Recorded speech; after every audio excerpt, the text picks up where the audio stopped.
Welcome to story time with Asma. بسم اللہ الرحمن الرحیم۔ حضرت ایوب علیہ السلام کی دعا کا وسیلہ۔ ایک مریض کا قصہ سنیے۔ حضرت ایوب علیہ السلام اللہ کے نبی تھے۔ آزمائش آ گئی اور آپ بیمار پڑ گئے، حتیٰ کہ مرض کو انتہا کو پہنچ گیا۔ اولاد لقمۂ اجل ہو گئی، دولت دنیا ختم ہو گئی، نوکر چاکر ساتھ چھوڑ گئے، ایک کے سوا تمام بیویاں بے وفائی کر گئیں۔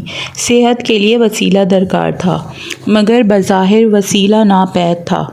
اللہ رب العزت کی بارگاہ میں عرض کیا، انی مسنی الضر وانت ارحم الراحمین، بے شک مجھے بہت تکلیف ہے اور تو رحم کرنے والوں میں سب سے زیادہ رحم فرمانے والا ہے۔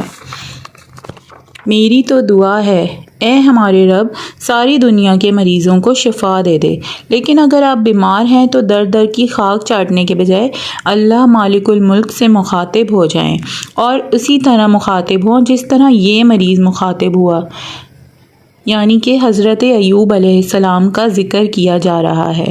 اس بات میں کوئی مبالغہ نہیں کہ دل سے جو بات نکلتی ہے اثر رکھتی ہے۔ یہ دعا ہی اپنا وسیلہ ہے۔ آپ کی نیت اور آپ کا خلوص و یقین ہی بہترین وسیلہ ہے۔ جزاک اللہ۔ اگر آپ کو یہ قصہ پسند آیا تو please like, share and subscribe my channel. Thank you.